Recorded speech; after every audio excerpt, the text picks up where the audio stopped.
Gracias a todos por conectarse a este espacio concebido por Apg Colombia. Tenemos participantes regularmente en nuestras iniciativas, no solamente del país, sino de Sudamérica, colegas que están un poco más lejos, interesados en fortalecer, cuestionar la disciplina, estrategas dentro de agencias, independientes, estudiantes, profesionales, interesados en hacerse consultores o guías generales. Hoy nos va a acompañar un talento. Ahí te estás cortando un poquito, Omar. Continúa, adelante. Continúa. Bueno, lo que está haciendo Omar es una introducción más bien a lo que es APG. Muchos que ya si nos están siguiendo ya más o menos deben saber qué es lo que hacemos. Y estamos haciendo este ciclo, como decía Omar, es la primera vez que hacemos un Instagram Live. Hemos hecho webinars y bueno, si nos vienen siguiendo hace tiempo saben que pueden acceder a distintos webinars que hemos hecho. La idea es que acá somos estrategas que estamos interesados en cuestionar un poco la disciplina de la estrategia. Somos muchos de agencias, pero la idea es que también participen estrategas de empresas, estudiantes, quienes quieran, quienes se consideren estrategas pueden ser parte de la APG. Y eso es un poco la intro, creo, lo que faltaba. Y hoy vamos a estar con Julian, que ya está por acá, ahora lo vamos a sumar a la llamada.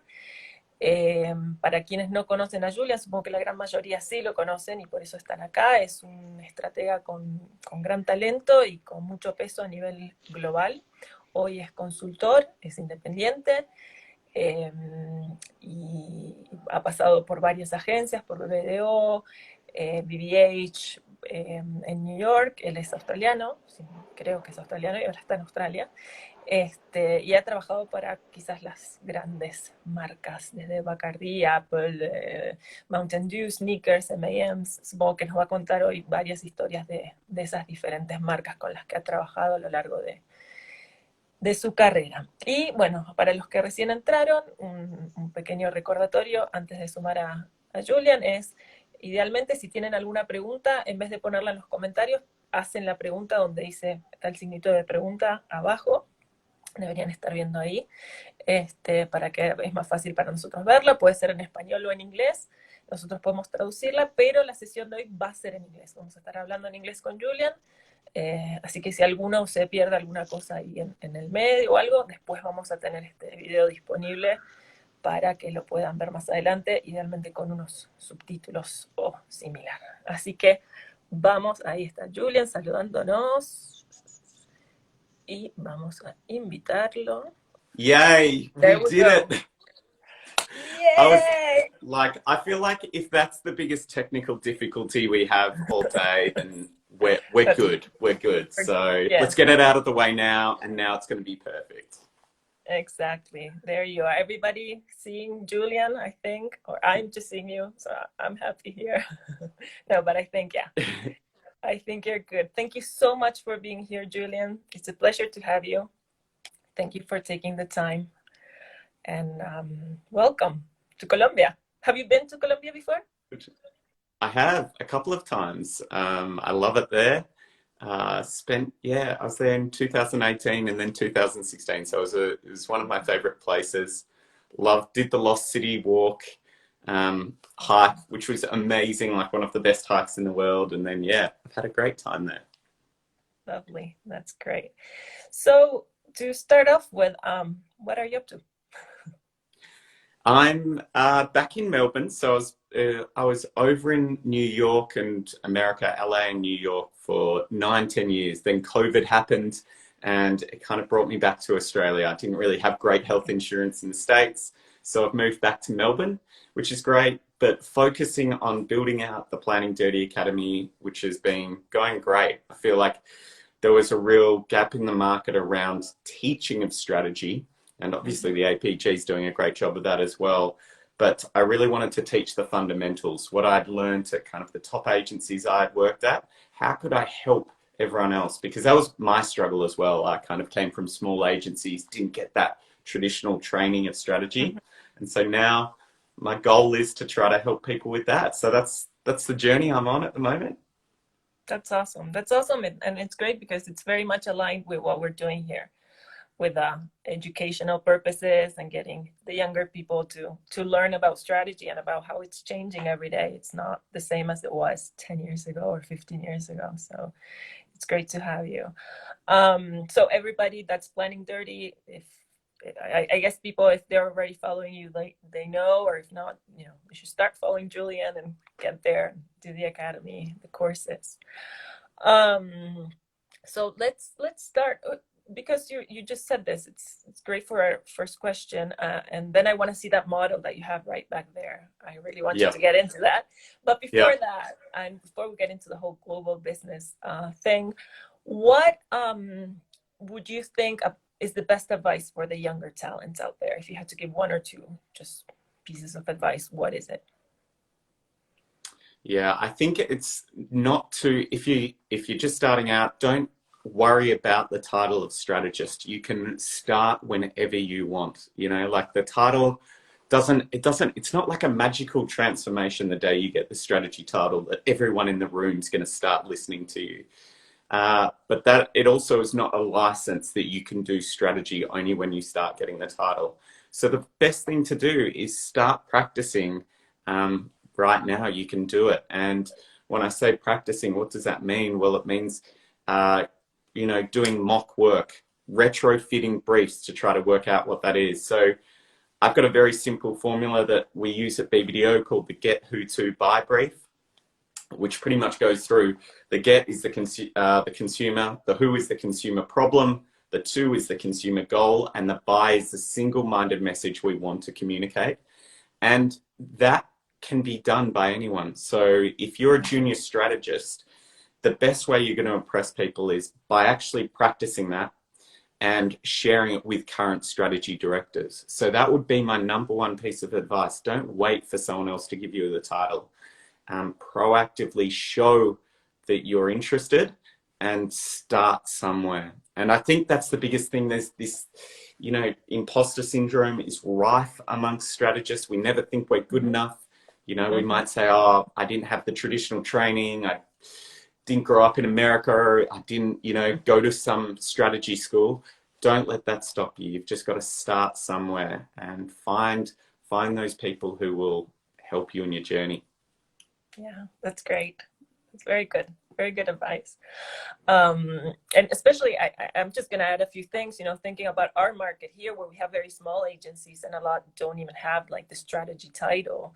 I think it's awesome to keep that in mind. If you really want to be a strategist, you don't have to wait to be in an agency that says, oh, you're a planner. You can just do the work. So that's... Yeah, and I think the thing that I'm seeing at the moment, which is really exciting, is that there's a number of, I kind of did a model about this the other day where it's like the really large agencies who spend a lot of money, those network agencies that we know, like the BBDOs and the, JWTs of the world. That is one type of strategy. But the exciting thing that I'm seeing right now is there's a lot of graphic designers who are actually picking up brand strategy as kind of value adds. And they're doing it for local businesses and giving the strategy as part of like logo design or redesigns. Mm-hmm. And so to me, it's this exciting moment right now where strategy is being opened up to so many more people in the market. And so that should give you, license to feel like even if you're at an agency who's just providing, digital banners, there's still an opportunity for you to practice there as well. Absolutely. Absolutely.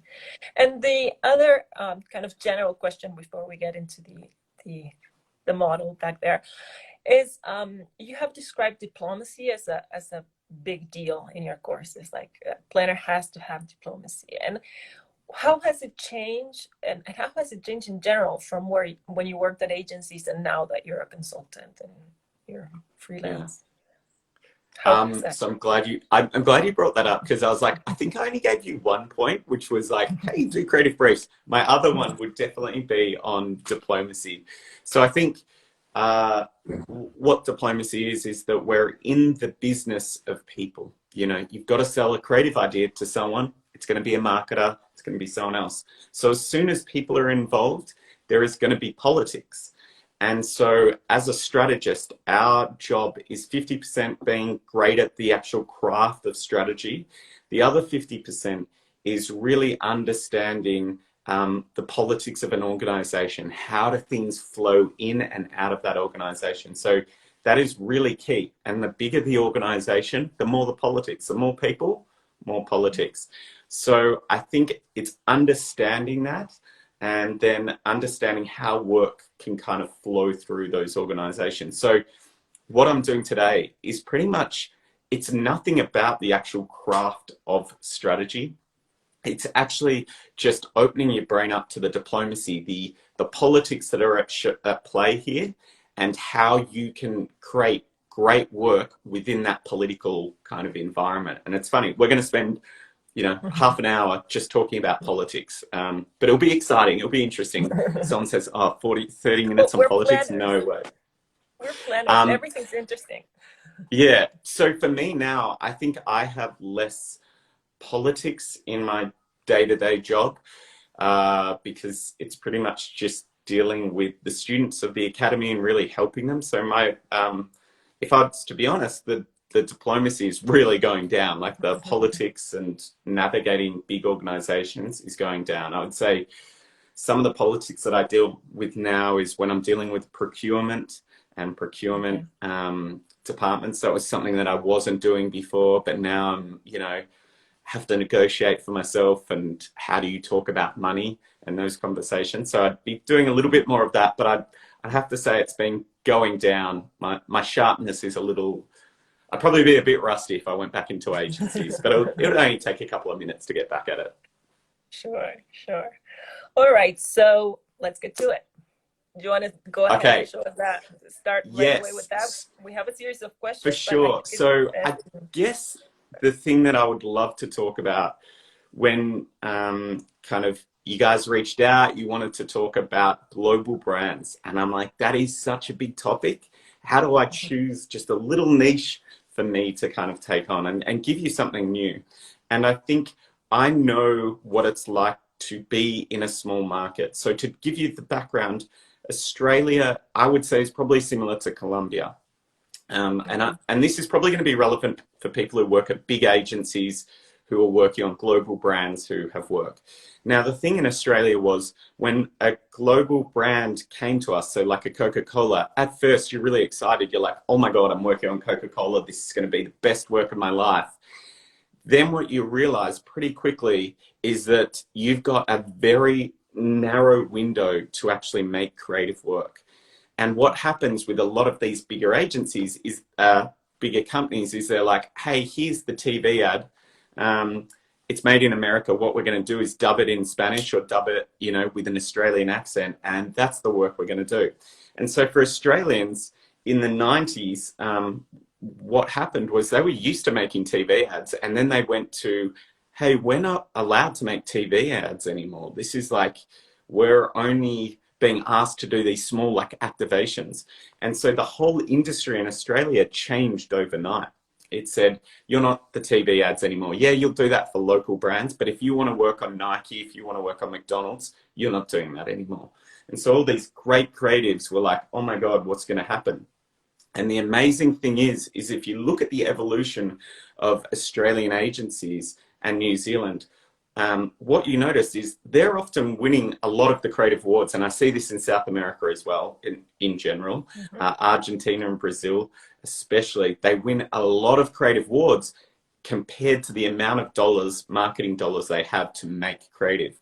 And what they realized was there's actually a massive opportunity around the fringes. Yes, they're going to create the one TV ad, but what you see is when it comes to like activation lines, like if we look at awards, activation lines and the PR lines that happen, a lot of those are going to secondary markets where they're being given the TV scripts and then nothing else, you know, then you've got to create the stuff around it.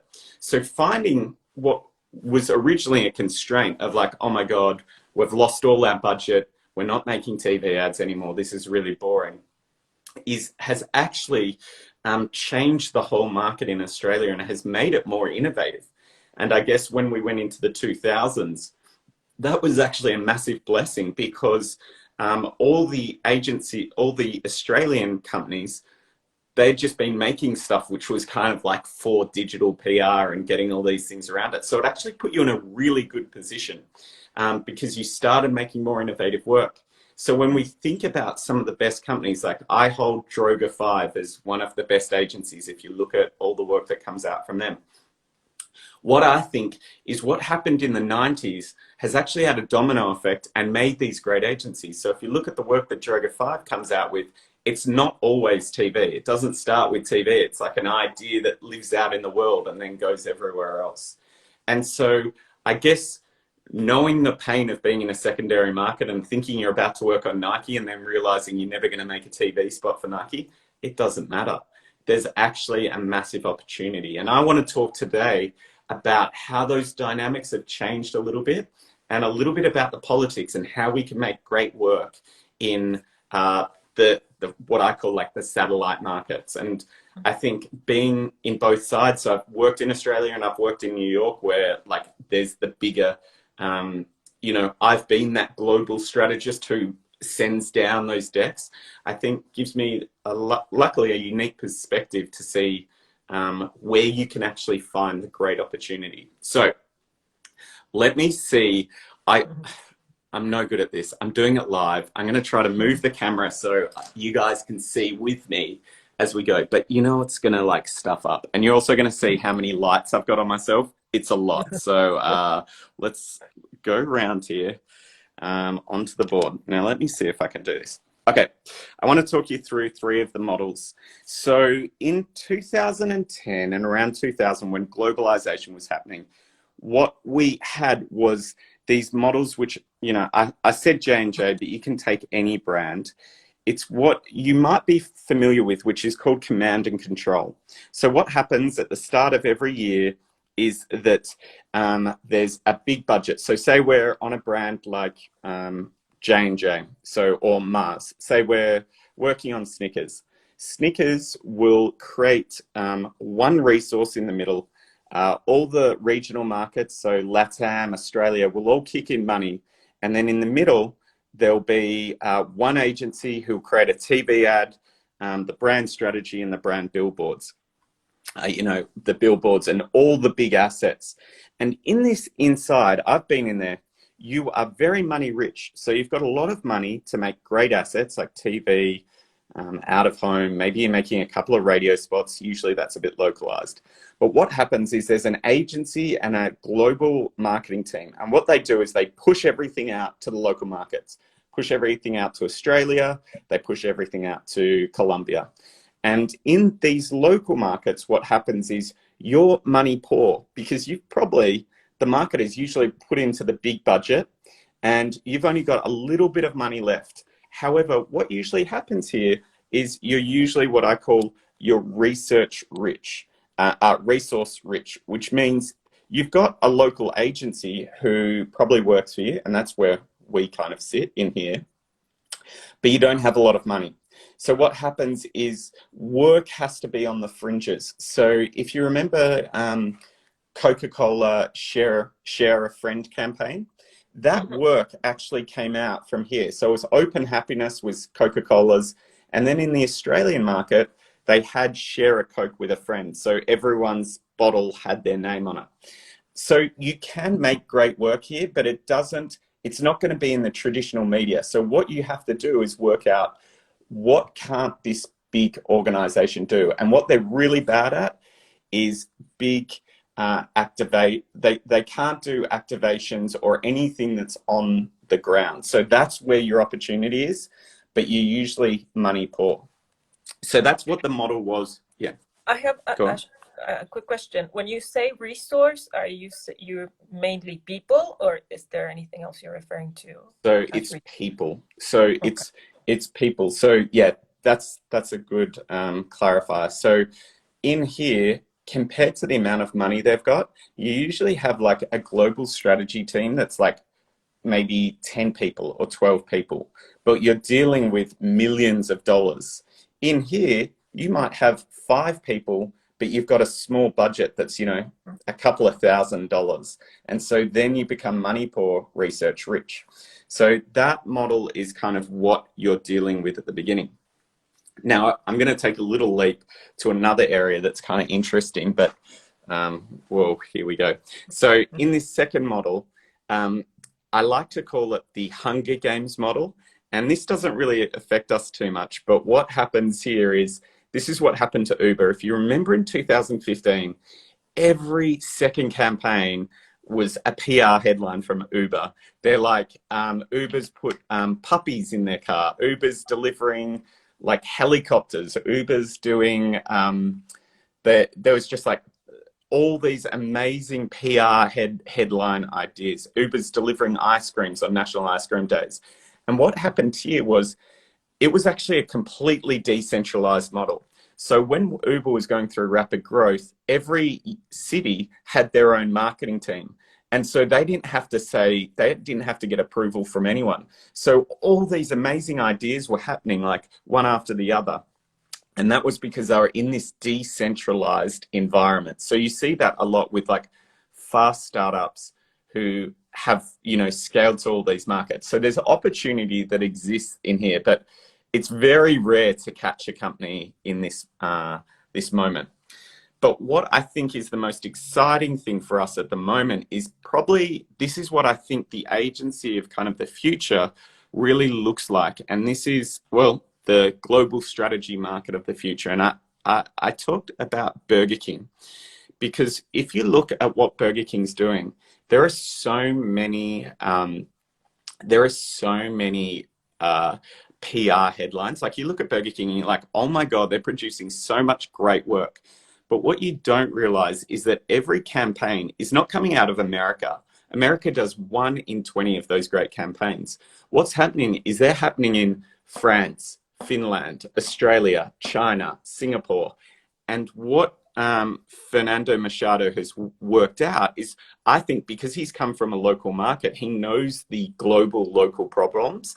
He knows that in the inside, you're money rich, but you're resource poor. So to have an innovative idea, you need a lot of resources. Like if you're trying to do something, a PR headline for the very first time, it takes a lot of resources because you've got to have meetings with legal, you've got to get approval from like multiple people.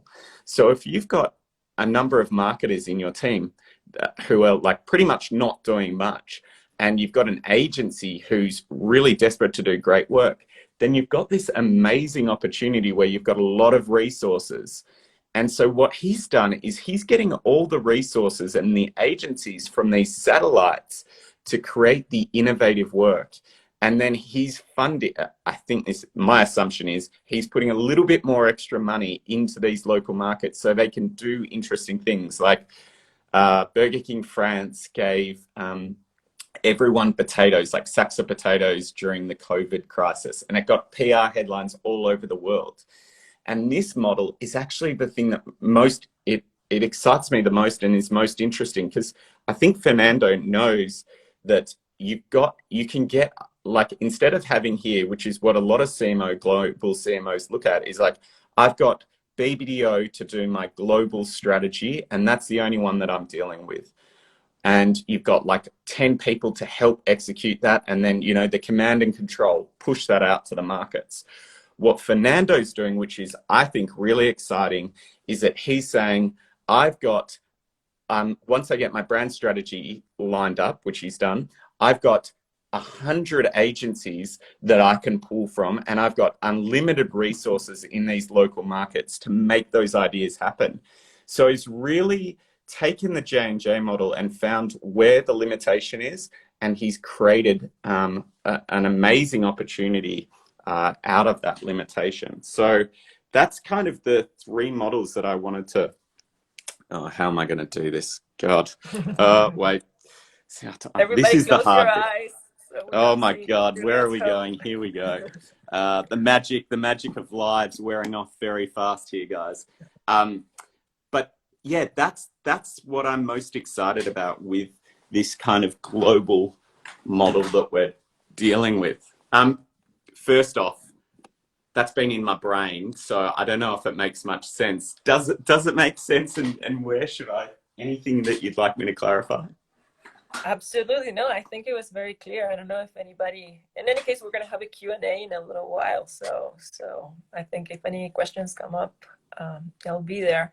I actually wanted to ask you a little bit more if we got more, I don't know if the word's operational, but for example, when you're talking about the Machado model, which sounds awesome, how would you say is the best way to make that actually live? Is it, you know, a call every week with the team, or how do you make that dynamic work between the global and the local teams?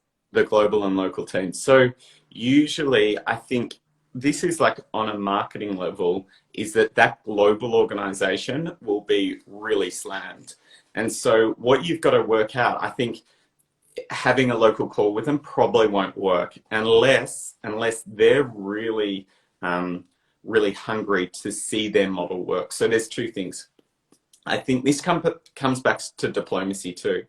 So usually there is a meeting at the start of the year, which is like, hey, here's the team who's rolling this out to all the different markets. And in that meeting, they'll have like a brand strategy guidelines, and we're going to walk everyone through what the new Coca-Cola means in 2021. Now, there's a couple of things there. That global brand strategy team will get rewarded on how much their brand strategy is adopted. So if you can be one of those markets who is like an amazing test case for them, they will definitely take more of your calls and like love that you're trying to implement it. Now that would be one way, although the work might not be that creative, and you might be able to find more money, funnel more money out of that by doing what they kind of have said so. The other model is, if you want to be more creative in your local market, what I would do, and more innovative in your local market, is you need to work out whether your client holds the same ambition. Are they there to just take a paycheck and just go home? They just want to be with their family. They don't really care about marketing, or are they the ones who are there like, no, I want to be the next Fernando Machado. I want to like be the global leader. And when you find those people, oh my God, hold on to them, because you are on a rocket ship with them. And that's where the creative opportunities often lie. With those people who are really like, I'm not just sitting here to be in the local office. I want to be the leader. I want to be a global CMO. And so they're the type of people that you want to surround yourselves with. So you need to work out, is the opportunity with trying to work out what the global market wants to do and kind of making them look good, or is it about making the local clients look really good? So I'd say that is the first thing to work out. If it's making the local client look good, what I would do is go to work out, decipher from the global strategy what is in play and what is out of play. So can you do out of home, or do they have strict guidelines of this is what the out of homes looks like and you can't touch that? But maybe they've said local activations or sponsorship. That's all you, local market, you take that. That's where you've got to jump on that opportunity and say, this is where we should invest our money, and really guide that local ambitious client. Great. And as a strategist, specifically, what is like the big difference? You know, because a lot of times we talk about planners have to be very culturally relevant, right? That's like one of our things. We're always like, oh, you know, I'm a strategist, cultural relevance. How does that change when you are working globally on a global strategy? What's the cultural relevance that you work right there? Oh, it gets completely watered down. You're like, it's the hardest thing. You're trying to get to something that means a broad statement that means something to every market. And that's really hard. You look at, there's a great case study by Guinness, which is made of more. And they talk about just like the stumbles of going into every market. They tried to go into Africa and it just like meant something completely different. Then they went to America and England. And so I think as a global strategist, you're often like just losing the edges of any of that cultural relevance. You're trying to find the bigger human truths. So like it'd be something around COVID-19 or something so generic. So that's your opportunity at the local level, is like, hey, no, let's put the cultural local spin on this. And that's what I think the Guinness story did really well. They worked out what were the cultural touch points in different markets and gave you the opportunity to make it locally relevant.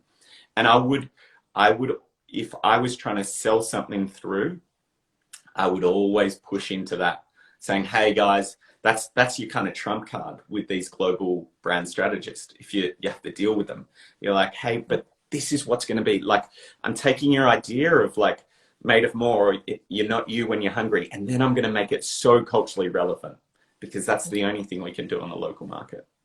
Yeah, absolutely. And if we go to even a bigger question, brands themselves, how relevant today is that brands are global, that they're born global? I don't know.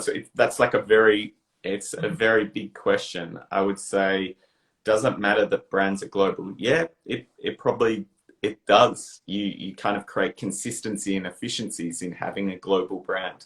Like I totally understand the J&J command and control model, because you're creating consistency, you're creating scale.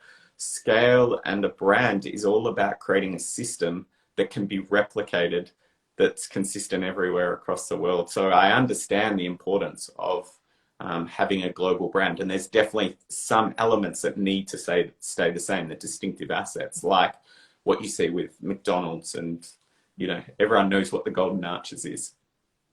Okay, so if you had to say like a quick list, what are those elements that any brand should keep locally and not lose it at all? Like there's no way you can lose, aside from maybe the visuals, you know, but strategically, what are the things that a brand should keep in mind? I think, to me, you would be having the distinctive, and maybe this is saying what you don't want me to say, which is the distinctive assets are the same. So the colors, the logo, the font, the type, all has to stay the same. And then I think if you can get to a global tagline, do that then can be reinterpreted through every local cultural, the nuances of that culture. But I think that's what you should be aiming for, the human truth on that global level too. Okay, great. Okay, we're gonna start opening up for questions, because I'm seeing that we're already having some questions appear. So let's start taking these questions from the audience. We have some more comments. Killer facts to make a local brand become a global brand. I don't know if that is a question or it's more like a comment. And this is an interesting question. It's, what is the agency's role in the last model? What in the Machado model? What would be the agency exactly doing there? Yeah, so it's more like what you're doing is coming up with activations, to me, and making it like relevant, like their idea of Burger King and what the Whopper the Whopper seems to be the major thing that they're kind of resonating around. It would be coming up with those ideas. And I think the reason the model, you've probably got a budget there. I would say like if I was BBDO France, if I was Burger King France, or let's even put it Burger King Colombia, what I think their local agency would be asked for is like, how do we make the Whopper relevant to this conversation? What are the different topics that we could talk about? Like, what are the key driving talking points? And it would be about coming up with creative briefs around that. Like, the whole thing about supporting local restaurants and stuff. That was like a big idea. And that's, I think Burger King Global had said, that's what we're trying to do in every market. We don't want to just be about Burger King, but we're trying to help all workers because we realize we're one of the biggest employers. So it's like, that would be the creative brief. How do we bring that to life in Colombia? And then they would be pitching back proactive ideas there. And I think the ideas, to me, where they're lying is more away from, if you look at all those creative ideas that are coming out from Burger King, they're not leading with TV. They're leading with things that are locally adapted. So that would be print ads, digital, so it's like Facebook, iPhone apps that they had. They're doing geolocated pieces. They're doing specific restaurants. So I'd be narrowing in on that and asking them what that is. The interesting thing about Fernando and what you've seen in that model is that he actually also takes outside agencies. He's taken proactive ideas from agencies that weren't on the Burger King roster. So for instance, the idea of the Whopper, the $1, you order a Whopper for free if you're at a McDonald's location, that was actually done by FCB, which weren't even on the Burger King roster. They would just proactively pitch that idea and they made it happen. And the great thing about that is he would have used all of the agency resource to make that idea happen. So he would have been very light on the actual marketing team within Burger King. All right. Do you know any other agencies or companies that are working with the model, the Burger King model? With Burger King model, I also am just that's my hypothesis of what is happening with that model. Okay. I don't know that for sure, but what I do, you just piece it together because you look at Burger King and you see that it's not the same agency. It's not the one agency coming up with the same campaign. It's like, you know, he'll say, thank you to my Russian team, thank you to my Finland team. And so you can tell that he's got, and they're not the same agency, it's all different agencies that he's thanking. So I can definitely tell that those resources are going out like that. Other agencies that would be doing that, well, Nike to a point, Coca-Cola is the same. You've always seen local activations come through Coca-Cola. Nike, if you look at, remember that campaign for Air Max, where you bought it from the graffiti boards in Brazil. So all of these agencies, all of these clients will have that to a point. I just think Machado's just put it on, you know, steroids, and he's understood that whole model and is really working it much harder than any other client that I'm seeing. Right. Let's go to another question. Before we go to the question, I remind everybody that if you want to ask a question, please put it in the question mark, not in the comments. Anyways, we'll get to the ones in the comments, but it's easier for us to look at the questions if you press the question mark. So there is another question that I think is very interesting, and is, how is agility taking over the traditional way of doing strategy? Okay, and, so I'm sorry, since we're on the topic of global, like how does that affect, I'm adding this on, it's like, how does that affect the global-local relationship?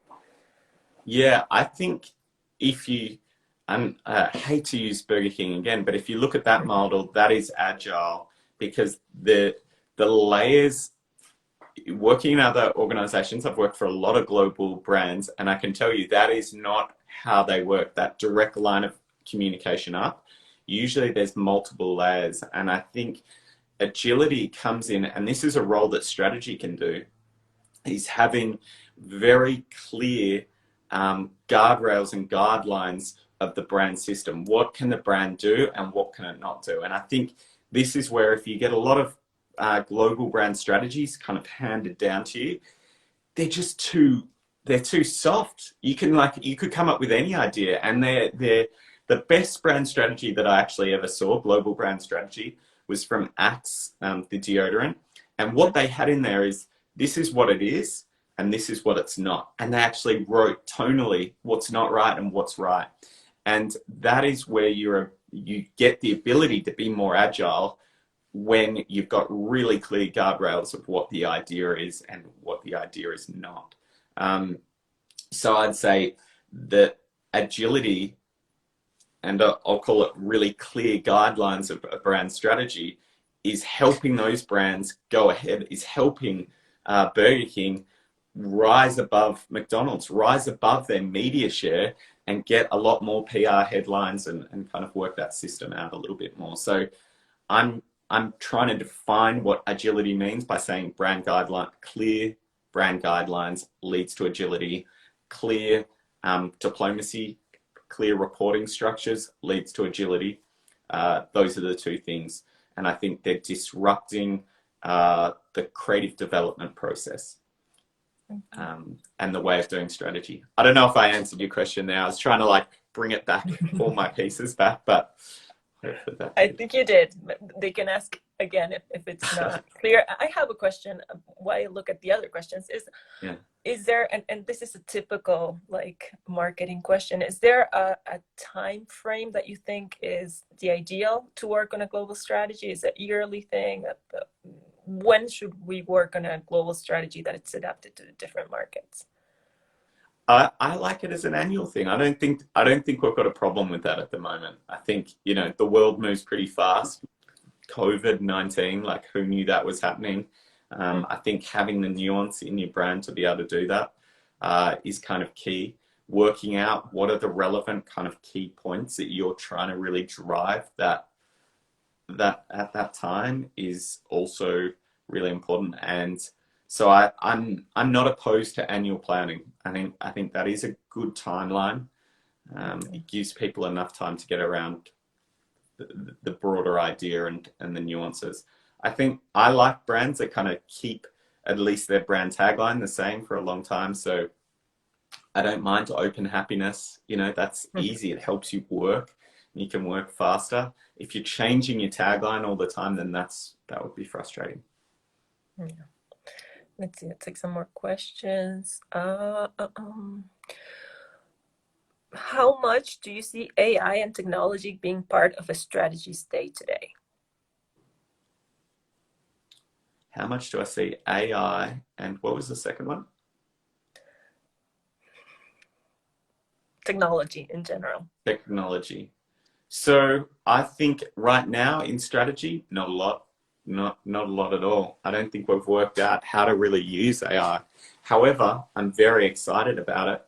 I think that we've kind of lacked in systems and processes, and that's actually something I'm really focused on, is around creating more systems around strategy.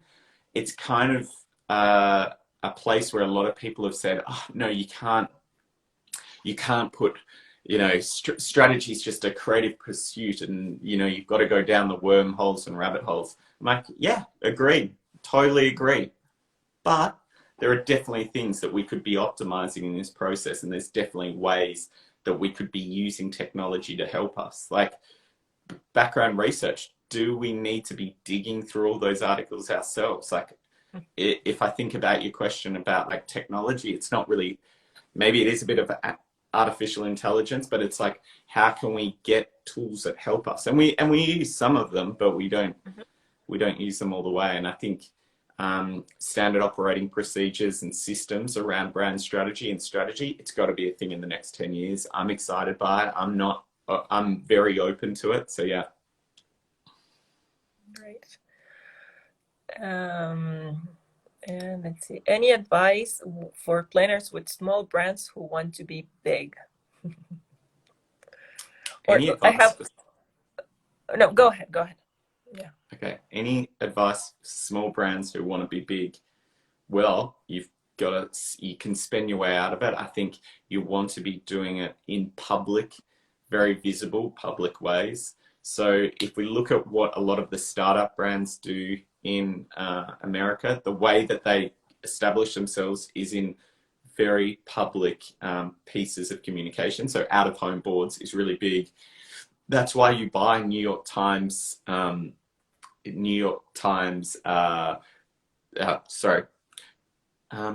have I forgotten it? Oh my God.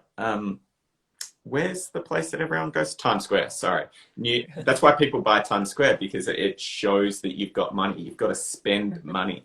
And unfortunately, a lot of small brands don't want to do that. They want to do it on direct response and like only things that will convert straight away. But the way that you act, the way you are a big brand is by acting like one. So that's buying TV, that's buying out-of-home billboards. So you've got to buy your way through it. Is what will make you feel big. The other thing is just having great creative as well. Creative can make you look bigger or more professional. Yeah, I'd say that they're the big ones. All right. And we're going to take one last question before I'm going to try to get Omar back on to say hi, because we had some technical difficulties at the beginning. And it's a big one. What do you think is the future of strategic planning? So the future of strategic planning, I think that it's not going anywhere. It's probably increasing in value. I think that it's hopefully going to be more valued by clients. I think there's more opportunities now happening with in-housing as well. So we're seeing a lot of, at least in America, a lot of the great strategists find careers over in in-house studios. So I think that's a big opportunity for strategists to be able to do that. I think there's opportunities. We'll probably see more people come in on the bottom level with the opening up of kind of design, and as some of the creative processes get more formatted, so things like Canva coming along and designers being like, well, what's my role here? I think they'll see strategy as another lane. So there's probably going to be more people interested in it, and I think we'll see all boats rise on that. Right.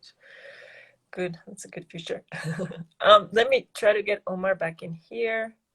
I'll answer. There's one other question I saw there of like, of course, what would you recommend for local planners looking to build regional careers? So my one thing there is that you need to look for what are the like global brands or the regional brands who are in your area and try to get on those accounts. So the big ones for me are like airlines or tourism boards, because they have a regional or a national, they usually are the ones. So like Qantas in Australia, who's the national airline, you could do the global strategy for them from Australia, or like Foster's Beer, do that. Mm-hmm. So what is the local airlines? Is it TAM in Colombia? Avianca, yeah. So trying to get onto Avianca, any part of that, that will have a global presence for you. So I think that would be my advice on that. That's very good advice. Great. Hola, Omar. Hey. Thank you, Julian, for your time and your perspective here. And let me ask you something. 4 days ago, you were talking about some roles of strategic guys in your team. You're talking about doers, fixers, and network strategies, referring to how budget affect the strategy. But obviously, in Latin America, you're talking about an entry point of $10 million in your project. So let's talk about these profiles, about the strategic doers, fixers, and network strategies, putting aside the budget part. Yeah. So that was really it's. I think if you could probably relate the money back in Colombia, like 10 million was the US version of that. But I'm sure in Colombia right now, you've got agencies that the big network agencies, they actually need a planner in there. And that planner will be writing just creative briefs. They'll just be doing creative feedback. They might be doing brand strategy workshops, and that is their job. So that's the very top version of a strategist, or just pure play strategy. You find them in big agencies. So Sancho, is it Sancho BBDO, Sancho there? Mm-hmm. And there's a number of big agencies that do that. But don't let that limit you to the amount that different strategists that exist. That's not the only version. What I was saying was there's probably a middle ground where there's local creative agencies and you're dealing with just local clients, local food brands that just exist in your market, and the budget for them might be just a TV ad, or it could be a little bit down. And in that role, the client probably is not used to buying strategy. They can't afford just a strategist to think. So usually that role's a little bit more hybrid. It's usually like a strategy fixer, which is your job is strategist, but maybe you're an account manager as well. Maybe you just called an account manager because they can't afford a line item that's just someone who's a strategist. And then on the very bottom level is the doer. So if you're a really small brand, a local gym brand, or a local startup, I've tried this. You go to them and you're like, hey, here's a strategy document. I've just done your brand positioning for you. They're like, what am I meant to do with this? What? Like, there's no use to it. Like, thank you, but you've just wasted my money. I've just got a document, a deck. you've got to be joking. I'm here like trying to build a business. So for those people, it's not right to have just that strategist who's coming up with the creative brief and giving you creative feedback.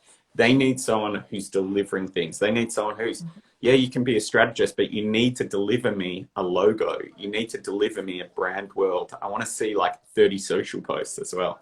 So that was the 3 levels. And I'm sure I think, Omar, it probably exists in Colombia too, like that, those 3 levels. Mm-hmm. Absolutely. Great, thank you. Omar, did you have another question? Or yeah, but let's talk about Planning Dirty, because we are fans of your contents, and maybe this is a great opportunity to establish how education and training of strategies, or I don't know, clients too, is now in the future of Planning Dirty. What you're expecting there, and what's your perspective about education from your side? Yeah, for sure. So it definitely comes from my own story. Like I came from the Australian market, was very small, had only worked at agencies where strategy wasn't essential, you know, like it was a secondary thing, and had to teach strategy myself. And when I went to America and tried to work at big creative agencies, I just felt completely out of my depth, imposter syndrome. So I wanted to create something that gave people confidence, because you're not going to be a good strategist unless you've got the confidence. And what you need is a foundation there. You need to understand, have a process that you work through, and understand why that process works and how to use it. And so that has been my focus with the Planning Dirty Academy, is to give people that foundation of how strategy works and what you've got to do in the agency, what your role is and how you do it, and what are the outputs that you create. And so I've had a lot of people who are in, you know, network agencies who are doing that, or maybe they're at small agencies and they're starting up a strategy department and they need to sell that in, and that's helped them sell the actual work into clients. So that is my role, is really, I'm really laser focused right now on making the best experience to help people get that traditional training and have those assets that are going to save them time. So there's people who've gone in there and used the frameworks that I've used and sold in massive $150,000 jobs the next week based on like the frameworks that I used. And that makes me so excited to see that. Great. And if you allow me to say, you make me think this model, this Machado model that you are presenting, of course, is hypothetical, but maybe an initiative like Planning Dirty could help companies in order to embrace this kind of operation and being more efficient, but mostly, I don't know, take out the suffering in the middle of the process. Yeah. I think there's definitely a massive opportunity for this. What my focus is, I think my future is in operations, to be honest. What gets me very excited is operations and systems, and working out the systems, because all this is like, it's pretty much some systems, operations. And so that will probably be where my future is. When I say, where am I going to be in 10 years? I think it will be helping creative agencies and marketing teams to optimize their process. What do you need to, how can you get to better creative work every single time? How can you create a consistent output? Where can you optimize time? Where are you wasting time? Back to that AI and technology question, I want to be on the forefront of saying, okay, what are we going to automate in this process? What are we going to delegate? What are we going to delete out of this process? What are the old models? Because you look at this, and that's a 2020 model, and there's not many companies in the 2020. They're back in 2010 in the command and control, like, oh, this is how we are, and push it all out. And yeah, that might optimize money. You might save money, but you're not making money like Burger King is. So, totally agree with you. Yeah. Totally agree with you. It will be, in fact, will be a very good future for the planners, for good planners, trying to think not just building brands, build companies and efficiency in their operations. Great. I don't know, but thank you, Julian, for your time, this fantastic hour of content. We're happy here in Apg Colombia for have you here, and I hope there is a next time. Please, I'd love, how good would it be to do it in person? I'm just like waiting for the world to open up again. Please, please, please, please. We all are. Yeah. Thank you for having me on now. I really appreciate it. Thank you so much, Julian. Welcome back whenever you want. We'll be waiting for you.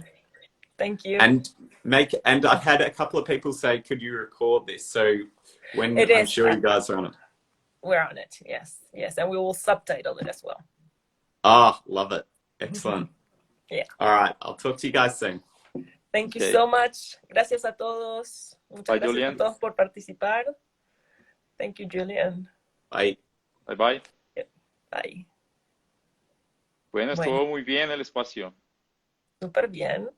Mira, habíamos preparado que fueras tú quien llevara la entrevista y así fue. Los píxeles se pusieron de acuerdo en lo que habíamos decidido previamente. ¿Te corriste a algún lugar igual ahí con una buena conexión? Más cerca de los niños, más cerca de los niños. Peligro. A destacar pues varios temas que propone, me encanta, y partiendo de atrás hacia adelante, me gusta mucho la perspectiva que pone Julián sobre la mesa de operar más eficientemente, porque cuando pones este tema sobre la mesa te pueden ver como un bicho raro. Y mira que es un proceso natural, o sea, hacer que algo se venda, que una compañía venda o llegue al lugar o territorio de marca, va en buena vía, o hacer que una compañía de comunicaciones y marketing funcione mejor. Creo que es un buen aprendizaje sobre ese futuro que él ve. Sí, creo que hay muchos. Me pareció genial pensar también en Australia, ¿no? Como un mercado satélite, digamos, que uno creería que quizás no es muy distinto, pero al final del día tiene problemáticas muy similares a las que tenemos en Latinoamérica. Entonces también es interesante eso, ver cuando estamos diciendo, ay no, que acá nadie nos para bolas, estamos así, y realmente las problemáticas son las mismas para el trabajo local. Pero también las oportunidades son las mismas. Completamente, creo que es ver el vaso medio vacío, medio lleno. Me gustó mucho también esa división que hace de los roles del estratega frente a algunas dinámicas, porque creo que nos encasillamos en las compañías diciendo, este es un estratega de marca, punto, este es un brand planner, punto, y más desde la necesidad frente a el equipo. Es interesante cómo propone los doers, los fixers y los network, que son capaces de librar diferentes desafíos de diplomacia, creo yo, frente al cliente. Sí, tal cual.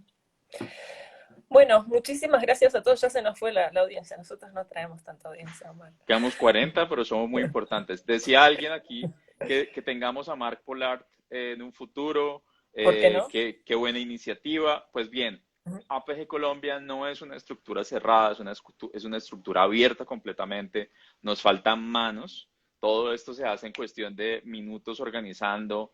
No hay un gran staff trabajando. Entonces, si ustedes logran los contactos, si setean la entrevista, pues adelante, podemos lograr ese aval para que sigamos teniendo espacios así, sobre todo muchos de los que estamos en grandes networks, y podemos abrir ese espacio con pues, los colegas colombianos y latinoamericanos, porque aquí nos conectamos bastante.